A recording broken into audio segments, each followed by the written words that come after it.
Let's talk about Ludacris. So, this is the red light district, and this was kind of in the mid 2000s decade. The last album with Ludacris and his braids, and also, he was pretty humorous. So he's kind of seen as a smart aleck, but also he's got an interesting personality because he doesn't just come at you. He also you know, insults you a little bit. So that's kind of the stuff. And as his career evolved, we just got more comfortable and more, trying to think of the word, better song topics and that sort of thing. So with this, Ludacris does a number of things, but I will say the reason why I'm doing this is just because, as it stands, it's a commercial rap album, which I don't really like to review that much, but I want people to find me, so I'm going to review something that they might have heard. And also, this record does have records that are probably going to be playable with people who are more in the Juggalo mindset. So I'm aware of that. There are records. Ludacris is kind of one that walks the line between these things. Even though this album feels more like a commercial than an underground, it's still pretty much you can have some fun with it. So, but you're gonna find that this album will get a low score just because I'm thinking that a lot of people are going to prefer some Bone Thugs or something, but there's still some winners. So can you smoke to this? The answer is yes, but there's a perfect song for it. I know a lot of you, if you're about my age, you probably know about the song Blueberry Yum Yum, and there's also Pass Out, 2 Miles an Hour, and The Potion. These are all some really good ones to smoke to. And I'd say Large Amounts is another one. That's kind of one. The hook is a little meh, but I still like the song. So those are some smoking records. The production. Now this is kind of the thing that I was talking about. Mainly, Ludacris is good at making like a colorful album, but it also is really, it feels as if it's dated because some of these records were probably played out. And so, the question of it is just whether or not it stands the test of time. Songs like Blueberry Yum Yum do, and I'd say possibly Get Back. But when I listen to Pimpin' All Over the World, that one is a little bit more of a question mark just because really I know that teenagers listen to rap too, and so what they might find slick is not the same thing as what a 31-year-old man is going to find slick. So that's just the only problem. I'm not saying that this is for kids, but when you make commercial rap, more people.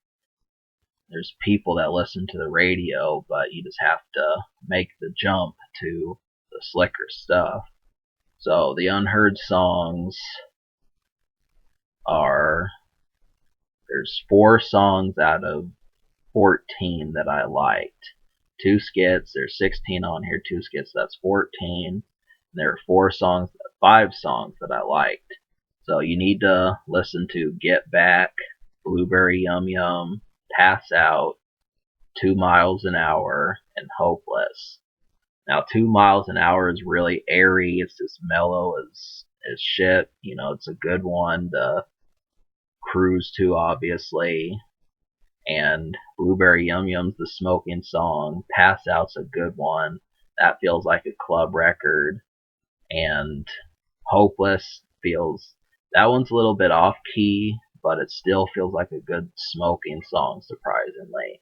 So But this also has a series of almost songs, and the reason why they're almost songs is just because I can't quite tell if, you know, people that, because there's people out there that are more of juggalos than I am, and that's by quite a bit. So they know, they've been around people and know things that, it's like, well, we kind of mess with this music, but this is way too pop for me. And so, seeing as, that was kind of a question mark on my mind, I'm just going to call them almost songs that are good, but you might think are too pop. So there's a handful of them. The songs are Put Your Money, The Potion, and Large Amounts. Now, all of these do sound like, well, it's just like what I said. So that would bring it up to 8 out of 14.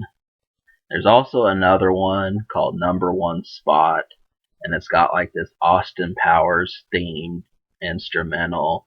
I cannot stand that song, but some people might like that just because it's has that sort of theme. But that's another one, but I'm not gonna make it an almost song. So the other ones, the reason why I didn't like them was just because this is too clean for me, and really, it's rap. I need I need something new. So that's kind of what it is. And so the score, I'm gonna give this album a 6 out of 10. I'm gonna give it a 6 because the 5 songs out of 14 would be good, but the almost songs also kind of boost the score up. So 8 out of 14 would actually be about a 7, but I'm going to give it a 6 just because you never know how it's going to resonate. So I'll give it a 6. But just understand it's pretty decent. This is Ludacris, it's good, but, you know. So the future, Ludacris dropped an album this year, which I'm going to review soon. And we'll talk about that. The social score, there were a number of hits off this album, and so this is a pretty big one for him. So I'll give it a 6.5, and I'll give it a 6.5 social. And there's guests on here. You'll find DMX and people like that. So can it be topped? Yes, but this is still a pretty quality. I just think that it's really, it just needed more records like Blueberry Yum Yum. It just really, I think he wanted money, and it's just the classic rap album that charts on the radio and and the major labels are all obsessed with it. So it's just a standard rap album. Doesn't really have the juice of some of the underground rappers I've covered. So that's where this album falls into that trap. And of course, when you're not, the problem with approaching this is when you do, the instant you stop making radio hits is when you stop making CDs. So just go underground, you'll be better, but this still has hits on it. So subscribe for more fun. I give this album a 6 and a 6.5 social.